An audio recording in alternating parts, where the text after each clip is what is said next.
the Podfix Network.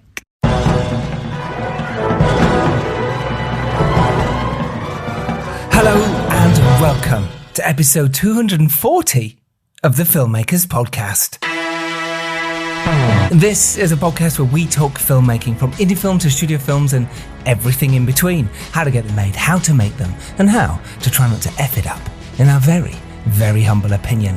I am Giles Alderson and I'm in my hotel room in Grimsby, where we are just about to start week 2 of the feature film 3-Day Millionaire. I will fill you in on all the goings on that film very soon, but I'm very tired and we have an early start tomorrow, so I'm just going to dive straight in with this week's episode with Orlando Pedregosa. Myself and Ian Sharp sit down with Orlando to chat all about funding movies and how you can do it too, through NFTs, through blockchain and through cryptocurrency. Orlando Pedregosa is the co-founder of Babiaka Films and he's the chief production officer of Filmio. And Filmio, if you don't know, is a place where fans and rights holders of their films can upload, which minimizes the barriers to getting your indie film or your short out there into the world.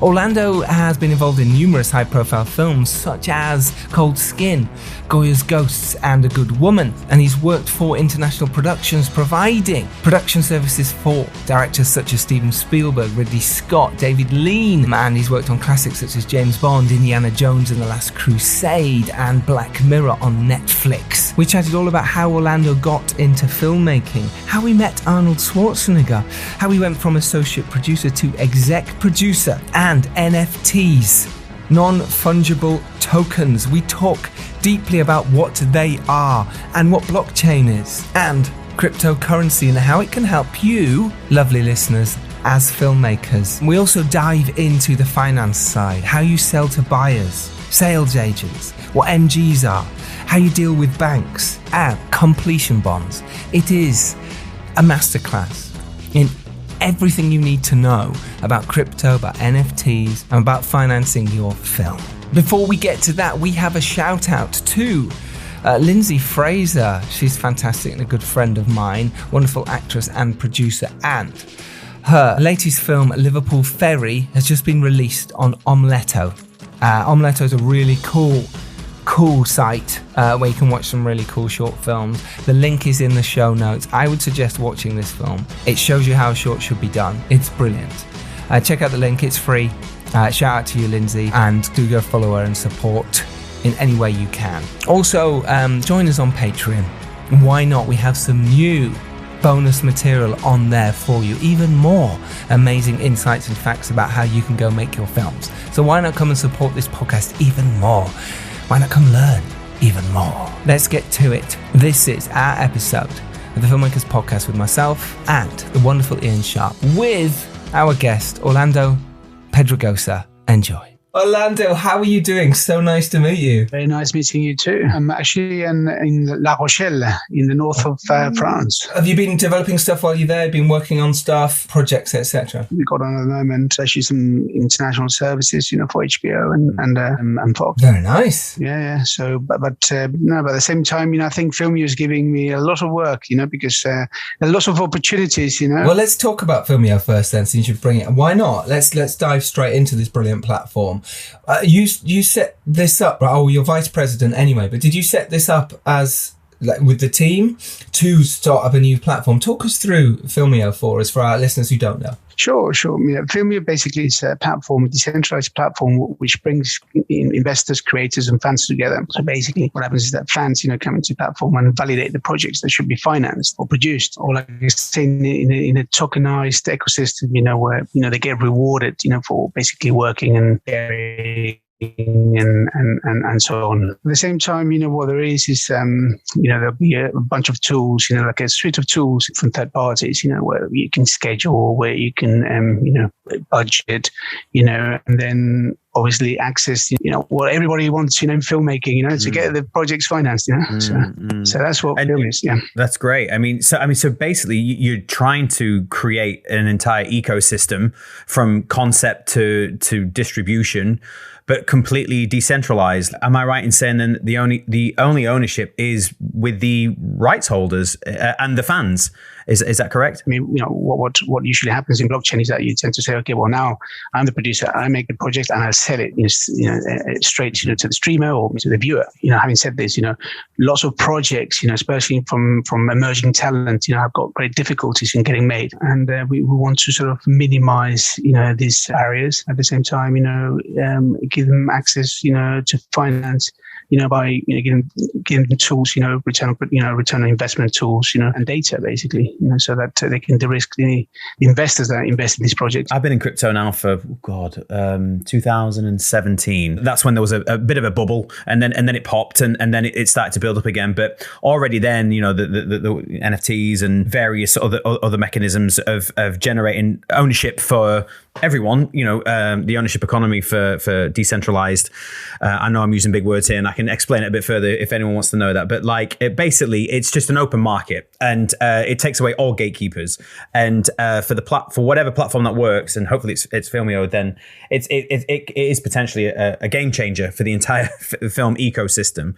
So I wish you good luck. Do you have any films that have already gone from concept to delivery that you could talk about? Right. Yeah. So there's one film which is in the platform, but currently we're working on the first few films. So one of them being one directed by Polakov called Speak Sunlight, which is an adaptation of a novel by Alan Jolie. It was a bestseller. So we are basically currently in private beta, and we're launching within the next 60 to 90 days. Basically, that's when things will really start to happen. At the moment, we are testing all the tech. Yeah. Well, I suppose maybe we should talk about NFTs, blockchain, and cryptocurrency. For those who don't know, in the filmmaking world, it is a new thing, but it is seeming to make a big difference. People are talking about it in a big way. Even my son, who's 18, 19, he's going, yeah, no, that totally makes sense. Of course, why would you not do filmmaking that way as well? And it's like, okay, people seem to know about this now. So let's jump straight into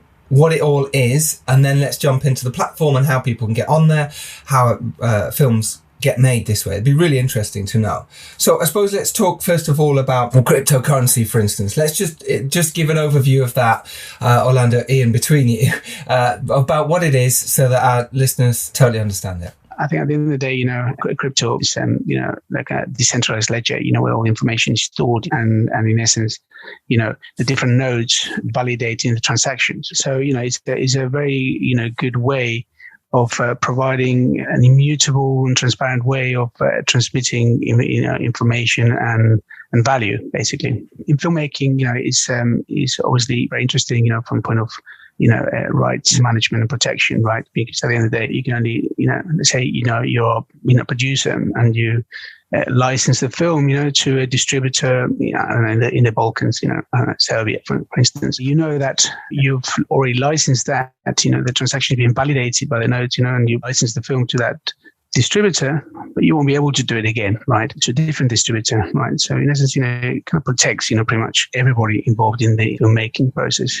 There's no room, for fraud, really. In terms of finance, right? I think now, you realize that, lots of people got crypto assets, and these are from, Bitcoins, to all the thousands of other coins that are there. They don't want to get rid of those crypto assets, right? So, so what happens is that, what they tend to do with this, right? They tend to stake it as collateral and use it, to yield, further income, right? And basically that's what we're doing with Filmio. You will be able to upload a project, right? Our fans will validate it. We've got an algorithmic expression which is called the Go score. Okay, the film, goes into the green lighting and funding process, right? Autonomously. And that happens, we either fund it or third parties funded by staking their crypto. And basically, when you stake the crypto, you obtain a loan, which you then delegate onto, the production. But like I say, the possibilities are immense, because at the end of the day, crypto is all, programmatic, right? Smart contracts, kind of regulate everything, right? So you can basically, program it, whichever way you want. It's quite, phenomenal, actually. Sometimes it's a bit overwhelming, because, you kind of, try and concentrate on doing something with it. It's technology, but, you kind of, have to concentrate on giving the right tools, and obviously launching, the right tools. Yes. And it can be overwhelming. You're absolutely right. I think it frightens a lot of filmmakers. And I think that's what we wanted to do today, is to try and debunk that a little bit and sort of go, look, it's not that frightening. Just get your head around it in this way. Ian, just from your side, would you say the same with the cryptocurrency? Do you feel we've explained it enough for dimmies like me? It's something that once the penny drops, it's really quite straightforward to get your head around. But to explain it, if you don't put the time in. So I'd recommend our listeners just spend 5 minutes kind of on a YouTube video or whatever, researching what cryptography is. It kind of then probably make our lives a lot easier, because when you start saying nodes and algorithms and peer-to-peer networks, etc., I get it can be quite confusing, but really it's about transparency and in a way kind of getting rid of the middle ground. So blockchain in general. So for example, most people in the world don't have a bank account, right?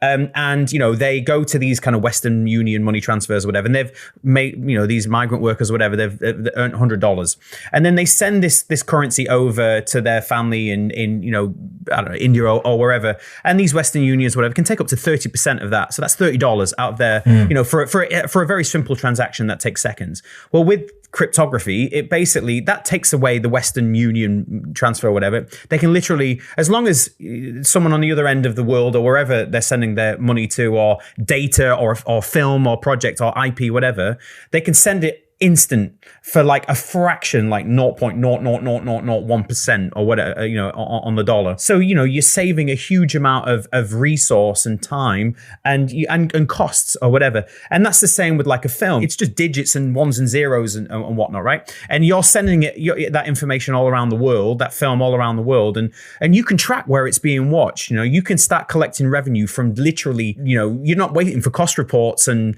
every 3 months and 6 months, if you're lucky, by the way. You literally, it's instant. You can see it there and then. Oh, someone's just watched it there. Someone's just watched it there. Someone's just watched it.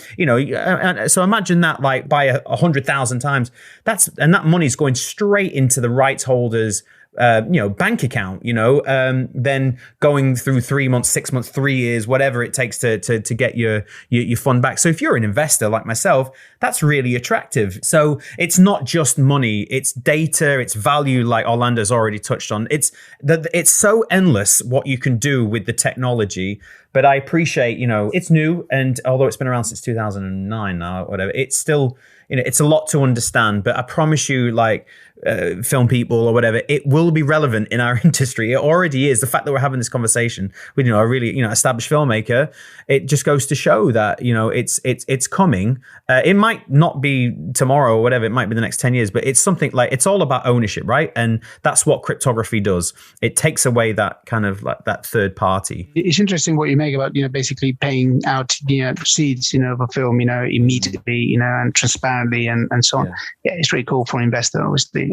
You're able to collect like that, but you're also able to see where the money is being used for, And that's great. And what Filmio, which, looking at the platform, is you're collecting that data. So say, for example, Giles, your film randomly is being watched in South Korea a lot. You can then really put a marketing spend behind South Korea. So you can really push it in a particular territory. Again, all this information you don't get access to as a filmmaker. You just give it to your sales agent or give it to your distributor, and hopefully, fingers crossed, you make a bit of money. Whereas if you can actually see it and you go, wow, look, it's just had 100,000 downloads in South Korea or whatever, let's throw another bit of marketing spend there. Suddenly, it just, the possibilities are, and so then when you're raising finance, say you want to do a sequel, you go to an investor and go, look, well, we made this film for this, and it really hit South Korea, it really hit Norway, it really hit China or whatever. You can then raise finance potentially on future revenue. So again, that financial kind of ecosystem has dramatically changed, because as an investor, you've got access to the information there and then. You can see the data. And again, that's something that as a filmmaker, you just don't get. So it's really attractive. It's really exciting. So I can see how it would be attractive. Let's say, are people paying in cryptocurrency for it? And in their returns, do they get back cryptocurrency? Orlando, how does that work? People can pay in any currency, whether crypto or fiat. At the end of the day, as long as you got the means, to convert it, to crypto and then convert it back to fiat. I don't think that's an issue anymore. I think we're going to be providing that kind of service. So that's not an issue. And you say fiat, just to confirm what that is. Fiat. Yeah, fiat is like dollar and euro. Which means human, like as in... Yeah, pretty much. Cash. That's good way of putting it.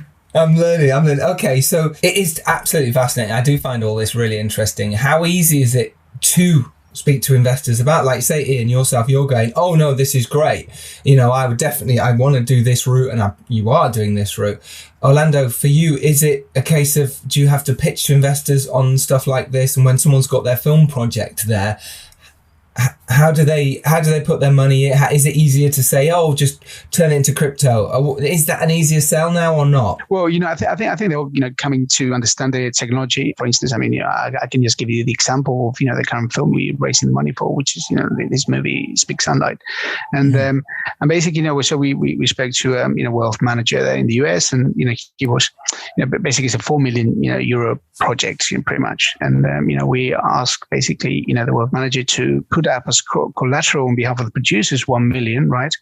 And then we are able to obtain a delegated loan from crypto investors, to the tune of 2 million. So basically, we're doubling the money, right? I think it is complicated. Luckily, I don't have to do the crypto investment process and the like I say, the staking and stuff. We got somebody in the company, well, executive chairman actually, Brian Hertz, who's actually very, very learned on the subject matter. Like I say, once people adopt this system, they'll come to understand it, and it'll be much easier.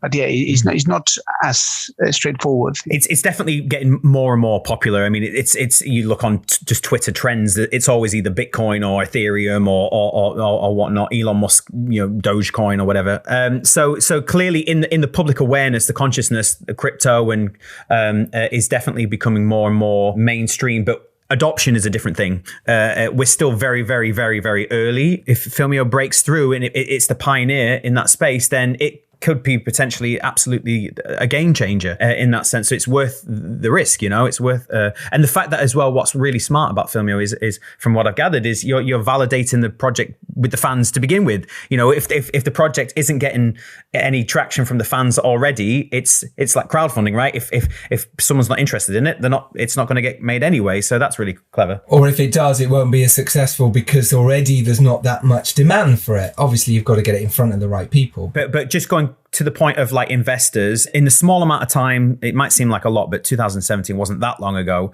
When I was talking about crypto and Bitcoin or whatever, going to the festivals or wherever, I was laughed at. Like literally, it was like, you're an idiot. Like you don't know what you're talking about. Now, literally, I've got friends who are high net worths and have done very well in completely different industries.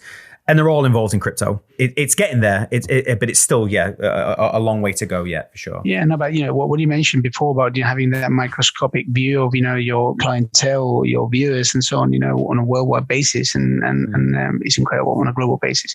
And in fact, yes, we're doing the same. As you mentioned, in terms of very early on, we're basically underlying what the potential project is, right? And once you got that, we're also validating it, with data and artificial intelligence, in order to at least make a intelligent guess what that project could mean, could be valued at. I think all this is very important, especially for independent, which as we always done films seeing how the wind blows, and now nowadays you got so much information you can leverage. It is important for indie filmmakers to leverage their film. They must understand what market they're going in for and what their film is and who they're selling to. Anyway, something we talk about on the podcast a lot. It's very important. Who is your audience? Now, what you guys are doing and what's moving forward in the industry is, well, we kind of can find that audience, or we know who we're tapping into. And like as Ian said before, you can then monetize that area to make more money, and those people really want to see that film. So it's good. It's win-win all around. Let's talk about how someone would get their project on Filmio. How does it work? How do they, because people now be going, oh, I'm really interested in this. This sounds interesting. How do they go about it? Basically, they just go in, create the credentials, and then start to upload the project, and basically the initial materials that need to be uploaded are very basic, which is just the lookbook, and not much else, some obviously, poster and a little else. So once the project is uploaded, is validated to ensure, that it's not pornographic or it's not, it doesn't promote hate speech and stuff like that, because obviously, that's very important. And thereafter, basically, what happens is that fans, start to review it, to share it, in the social media. The algorithm then calculates, the Go score based on this sharing and this reviewing and so on. Fans are basically enticed, to share the project and to work in the project and further the project, through what we call is fan engagement tasks, which basically is a gamified system, for them to earn tokens. Should the Go score unblock, then you can go into a funding pool. So, we'll have some funds, to finance those projects. And at the same time, they can raise, finance, independently through, traditional sources and through, our crypto investment community and so on. But, what we're working towards really, is basically, you drag and drop, the basic text, of a project. Mm-hmm. That the AI system, extracts all the valued, information, all the genes, of that project, creates a project page automatically, right? Mm-hmm. And then we go, the artificial intelligence also, creates, like a deck, for the project. And then obviously, it goes again, into that Go score and green lighting process, I mentioned before. Mm-hmm. So yeah, it's what we're trying to do is kind of remove all the friction towards movie making. So in essence, let's say, you're like a newcomer to the industry, you don't know certain things, you don't know how to schedule, or you don't know who can schedule for you, or budget and so on, right? What we're going to do, we're going to put together all those tools, to enable you to do that without having that knowledge or knowing those people. Wow. Yeah. I think, that it does sound fascinating. And it also sounds, you're kind of like, great, why aren't we all putting our projects on there? How does it work for you guys in terms of, do you guys come on as producers? Do you guys come on as, execs? How does it work in terms of, what the benefits for you guys as well? Well, yeah. So for Babeka Films, basically, we've already received, a number of, opportunities, which we are currently looking into. In fact, making some offers, to co-finance, co-produce, to extent, obviously, they've been shot in Spain.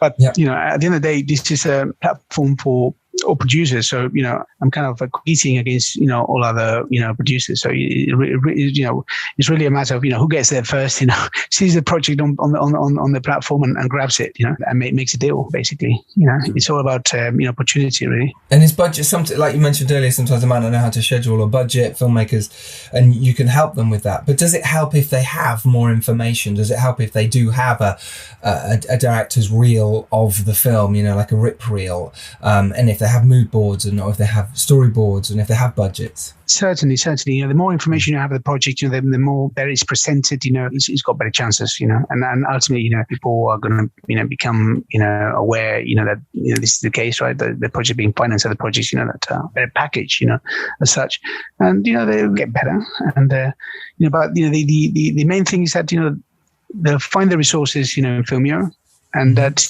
they can be presenting something as well, and teaming up with more experienced producers as well, in order to make that project a reality. It doesn't matter what age you are. You could be a young, guy. That does. And I was listening to a podcast of yours, with Mark Antonio, right? He's saying that he didn't do A levels, and he went straight into filmmaking, right? Worked for Ridley Scott, which we've done a few films with. As a runner, yeah. Absolutely. I can imagine how that was. Yeah. And had Filmio been, there at the time, he could have probably made a project, much earlier on, right? So that's the thing. So with the audience, then you've made the film. Will it just be available for Filmio's audience, or will it be accessible on other platforms, or is it only exclusive to Filmio? Well, no. In terms of the projects, you will be able to somehow share the information in Filmio with the audience worldwide. anywhere in any other platform, and so on. And, in order to vote and earn rewards, yes, you do have to be in Filmio. But, who knows, because, at the end of the day, with this kind of technology, and you can very easily kind of integrate into, third-party solutions and so on. So, we'll see how, things, pan out. Will you be working with existing kind of traditional sales agents, distributors who have got a backlog of library titles and saying, look, because a lot of these films have not maybe sold in all territories around the world, so a lot of them are available or just sat on the shelf getting pirated.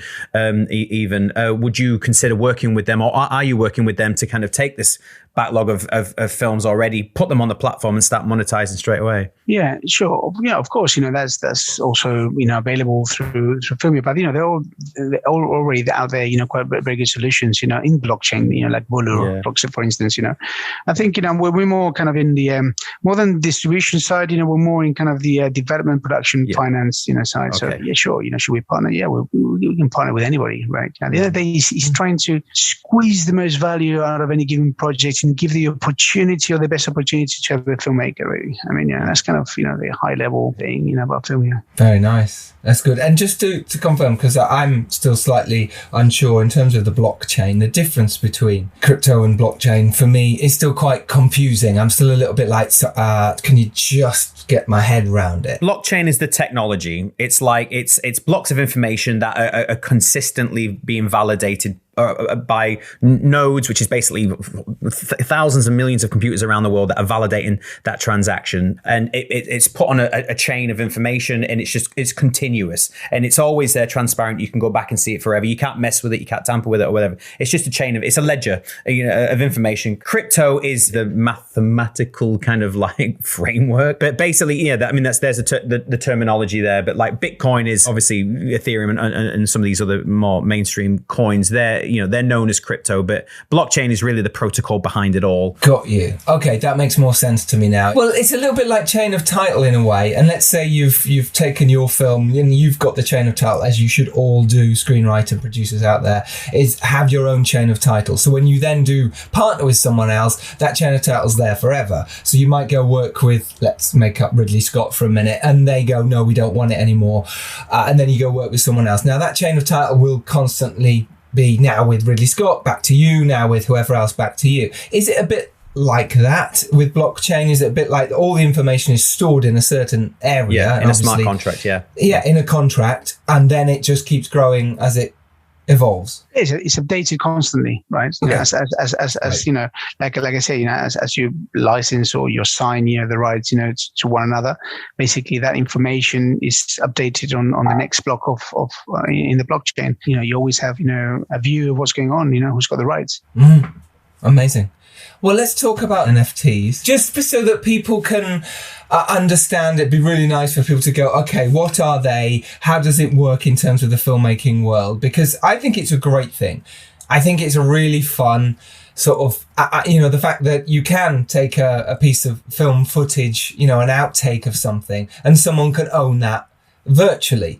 And I think that's really interesting. Let's sort of give a little bit more background to it, though, if you don't mind, Orlando, about what NFTs are and how they can help filmmakers. Yeah, sure. I mean, the best way I usually explain this is basically by saying that, non-fungible tokens basically creating a limited print, of your work, right? And and as such, it's all on blockchain, right? So, let's say in relation to film, right? And you got a film, you could actually sell it, through an NFT, which basically, all the delivery materials, and contracts could in essence be in a digital form, okay, which when sold, territorially or through by fragmenting the rights and so on, it's all registered on the blockchain, right? You got proof there that you got the rights. Basically, this has been used a lot, with rare art. I don't know if you're familiar with Pepe Cash. But basically what you can do in non-fungible tokens also, obviously, let's say that you are raising money for a film,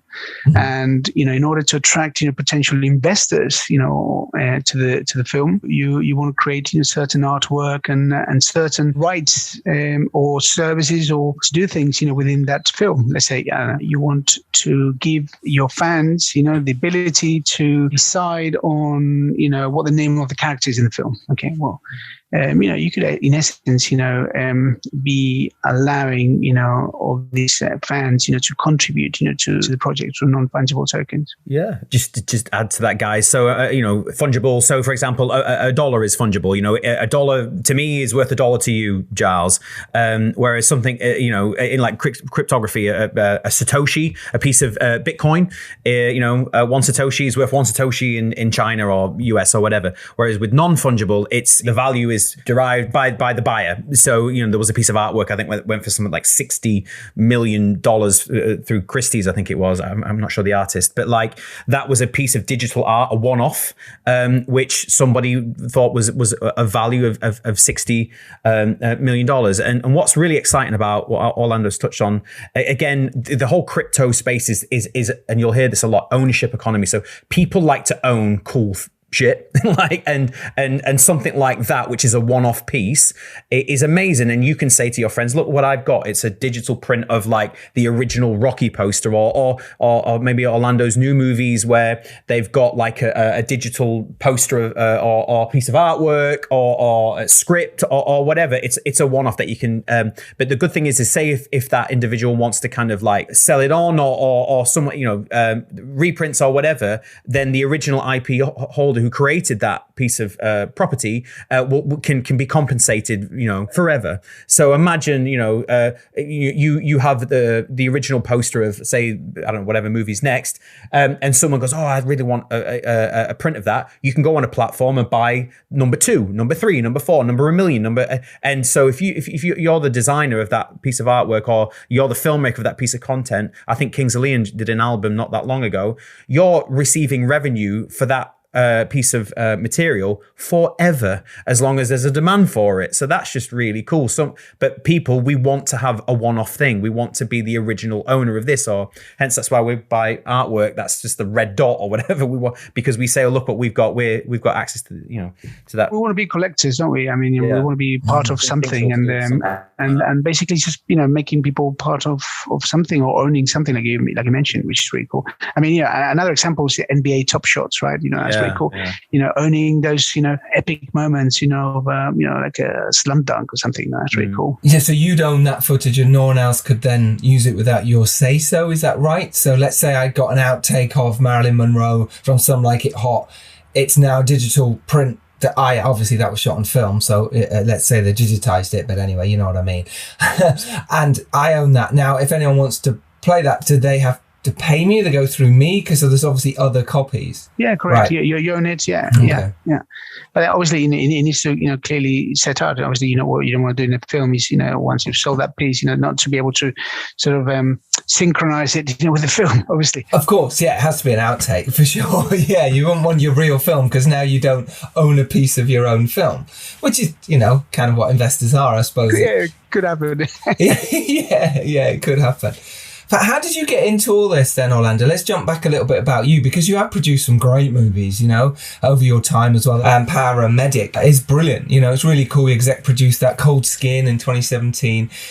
You've really been around the business, and you mentioned there you were in the UK for a while. Maybe that's when you did Mr. Nice, but maybe you could talk to us about your career and what got you into filmmaking, and which will lead us on to Filmio. Yeah, sure. When I was 13, I went to boarding school in the UK and in Oxford, and I spent there obviously 5 years. Then I went on to university in London, and from there I went on to work for film financing company called Future Film Group. We used to do like Future, yes, I know Future. Okay, great. Selling leasebacks left, right, and centre. It's a quite cool moment actually, because it's quite a novel way of financing movies. How did you, obviously, to jump into film and jump into that side of things is not easy, and people kind of go, oh, how did you do that? Was it, did you pitch for it? Was it just because that's always the interesting bit sometimes? Yeah, no, I had a friend at the time that introduced me, to people, and because, prior to that, I worked in a film called The Reckoning.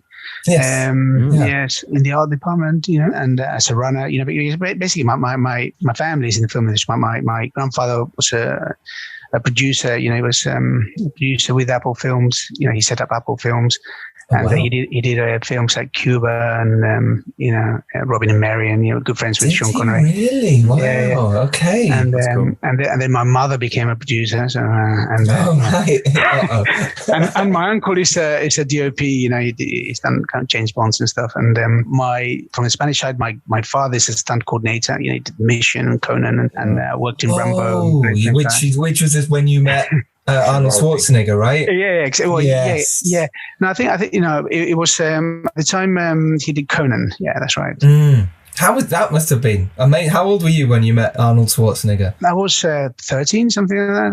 That must have been amazing. Yeah. No, big guy. Big friendly guy. Big friendly guy. Yeah, very nice guy actually. He likes horse riding a lot, and obviously my father, well known for horse stunts, basically. Like all these kind of Western films and stuff. He used to do. Nice, and that I suppose that got you into saying, look, I kind of want to do this world as well. I kind of got sucked in. I kind of got sucked in into it does it. Because I had to earn some money, so obviously the obvious way to go in is work as a runner. And from there, do you talk us through the next steps of going from being a runner to actually suddenly working for Future? What was the jump? I was studying law at the time. Then I went on to film finance. I was working there for the film financing side of Future Film, and I had got extensive knowledge in co-productions, international co-productions, and so on. So I helped out a little bit there. So that's how I went from the kind of the physical production side to more kind of the financing side. Obviously you enjoyed that side of it, but then you moved into being producer, associate on Guernica. Basically I was helping a producer friend called Jose Alba, and at the time he had difficulties closing the movie. I kind of supported him. He pretty much did everything, right? But I went with him and provided the last minute support, because it's a film that is a fantastic film that was falling apart, and it happens in films, right? You're missing 5% and all of a sudden everything goes pear-shaped, and that's what was happening with this movie. So yes, I gave him a help, but to be honest, I mean, at the end of the day, he saw his merit, and he got it up and running. It was a fantastic movie. I just got the credit, just because it's helped out. Yeah, but that moved you forward into sort of Cold Skin and coming on as exec in that sense. Cold Skin is something that we developed.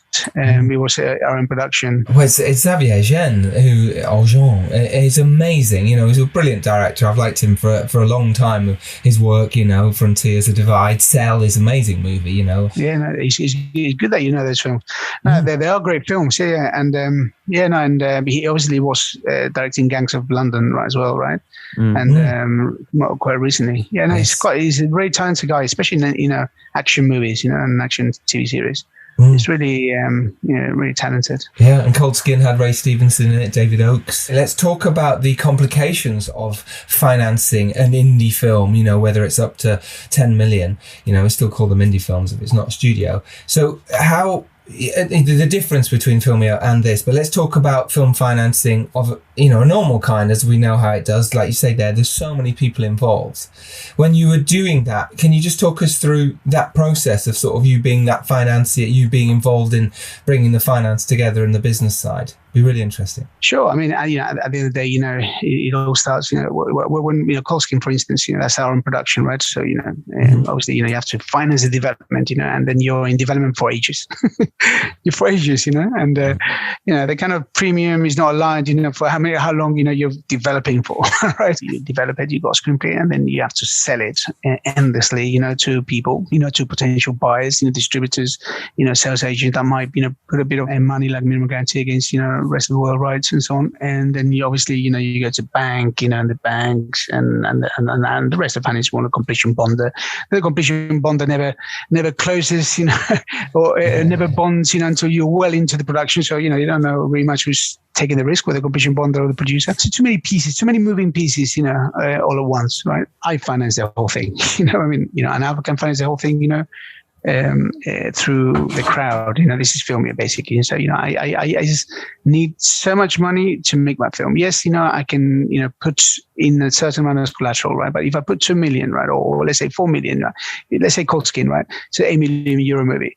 If I am able to put 4 million in equity, right, I just get 8 million in crypto collateral, right? And I get a loan against that, or the crypto investors get a loan against that, and they finance me, right? It's just a over collateralized loan, but it's a much easier way, if you ask me, right? I mean, just put 4 million there to get 8 million, make the movie, and then I get on with selling the project, and I can only do that, if I got good data, and good information of what the value of the project is, right? Because otherwise, I'm taking a huge risk, and that's what we're planning to do, basically.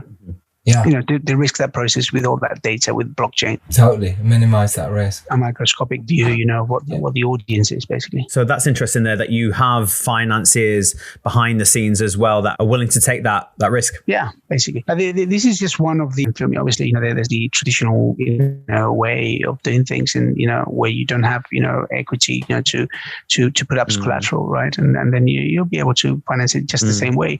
Just that obviously those investors or those crypto investors are going to take a higher stake, because they don't see you as risking anything. Yeah, I love it. I think it's fascinating. I think Filmio, it seems like a brilliant way forward. And actually, for a lot of filmmakers, it's why not go down this route? How, as a question for, I think people understand sort of a crowdfunding platform. They understand how it works. You put your video on there, you put your information, here's your rewards. On something like Filmio, even though it's got similar traits, it's a kind of very different situation. We're talking big money here. We're talking big investment in film. For the filmmakers who are saying, oh yeah, I fancy putting my film up on Filmio, how do they then get people to see it? How do they get, is it just in-house investors that you are putting forward, your cryptocurrency investors, or the people from that world, or is it kind of anyone can go on there and vote something, if you like? So anyone could go there, but ultimately, that creator, needs to do everything possible. It's those creators, that are going to try the most, that are going to turn all stones, and see everybody to see they're going to get their project made, because there's a community of crypto investors, but, ultimately, the go score is dependent on, obviously how quality of the project, but how much, you move the project around, who, gets to see the project. And there's that element that is important, and, it's not that, I just upload and I'll wait to see what happens. No, it's like life, you have to look for the opportunities. Mentors come on board, to help them, get that project made, then they should be fine. They have to look for the opportunities. Like everything, you have to run towards the ball, the ball's not going to come to you. Do you see a scenario, just playing devil's advocate now, because I'm definitely obviously a big fan of the system, and I love the idea and the platform, but like, for example, evaluating a project, sometimes that's star driven, right? Well, most of the time it's star driven. So say you want access to an A-list star that's going to make the project worth a certain amount.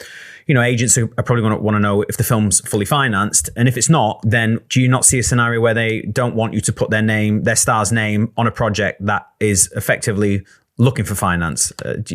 What do you think about that? Yeah, no, that's absolutely, that tends to, happen, right? They don't lend the names, to projects that are in development, but it's going to happen, right? There's nothing you can do about it, but there are other options, right? If the quality of the material, the underlying material is great. The other actors, I think at the end of the day, the actors have got to compete also for, the project. Famous actors, they're going to have to compete for the projects, of that creator, because it's a good project, because it's got a great go score. That's what we want to get to. And what's really attractive for the filmmakers is, you might get a huge amount of A-list talented directors, writers that want that transparency that they don't necessarily get. They might get paid very well, but they want to know that their film is being seen everywhere. They want that engagement with their fans, their audience, and money isn't necessarily a motivating factor anymore. So they might want to be involved and put their name to something that is interesting like that. It tends to happen. I mean, it's happened to us recently, with a director, writer director, who, we're looking to do a film with. And basically, he did a previous film. I'm not going to mention which one, because, at the end of the day, it doesn't really matter. But, and he did a film with no money, right? Excellent film, got, lots of awards. The actor, who did the film for practically no money because there was no money there. I thought that the writer, director, producer was making mint with it, and it wasn't the case, right? So yes, with this technology, he's going to be able exactly to he will know exactly how much money the film is being made, right? It will all be much more like I say, transparent. Amazing. People can go to film.io to check it out. Link will be in the show notes. Do go have a look. Orlando, can you give some, obviously you've been in this industry a while in terms of the business side of things. And what is it, the mistakes you see sometimes from filmmakers, up and coming filmmakers necessarily, and obviously experienced ones too, when we do make mistakes? What is it you see a lot of, especially in the finance world, that you kind of wish you could have given them advice on? Sure. I mean, I've made lots of mistakes, obviously. I think, you have to listen, to people that know what the business is about, really. For instance, yourselves, you're filmmakers, don't be too arrogant about it, and be humble and go and get it done, but, ultimately you have to be very resilient. It's a constant no, right? Well, at least in Spain. I mean, I think in the UK and the US a bit different, right? But it's a constant no, right? What you get from people, and get it done, right? Really. Yeah, just got to get it done. It's something I say a lot. And Ian says a lot. Just go. Keep going. Keep knocking on doors, keep putting it on the platforms. Absolutely. Well, Orlando, this has been fantastic. Thank you so much for your time. I've really enjoyed the chat. I've really enjoyed, I pretended at the beginning I knew what I was talking about, but actually it's been really nice to ask the questions and to understand it. But where can people find you online, Orlando? Where's the best place for them to seek you out and say thank you? I don't know, whichever way, social media, but the office, yes. The office number of Babeka, I'm there. The office number in Filmio, I'm there. But the Telegram, the Filmio Telegram channel is quite active as well. So, that's a good place, Oh, nice. Are you on Twitter yourself or on Instagram? I'm in Twitter. I mean, Babeka Media is in Twitter, Facebook, Babeka Films. Great. I'll put links to the show notes if we can, but absolutely do follow and do say thank you to Orlando for giving his time up to talk to you guys about the importance of moving forward in the film industry and understanding what's happening. Thank you. Ian, thank you so much. You've been amazing as always. Yeah, my pleasure. I've learned a lot as always. And yes, I mean, like I say, guys, it is a lot. It can be overwhelming. Don't get us wrong. Like, we're all creatives here. But it is really important that you do spend a few minutes just to do a bit of research, because I promise you, this technology, this information, it is going to be a part of our lives, I think, going forward. So yeah, I'm grateful to be in the conversation here now. Amazing. And people can find you at... Yeah, you can find me on the Twitters at Ian Sharp and Instagram, Ian Sharp 1, I think I am. Yeah, and also Sharp House as well. Yeah, my company Sharp House. Yeah, come and find us. Come and say hello. You can find me at Giles Alderson. The podcast, as always, at Filmmakers Pod on Twitter or the Filmmakers Podcast on Instagram. Do come and show your love and support for all our guests, but especially for Orlando this week for giving us this fantastic chat. Remember, you can go out there and make your indie film. You can do it however you like now. Maybe it is through cryptocurrency, maybe it is through a blockchain or NFT, whatever it is that you want to do moving forward, you can do it. Learn from this and get better at filmmaking, get better at getting your film out there. And if you're lucky enough to rise up and do well, it is your duty to send the elevator back down. And we will see you next Tuesday as always. Orlando, thank you so much. Thank you a million, Giles and Ian. My pleasure. Thank you, Orlando. Our pleasure. Take care, guys. Bye-bye.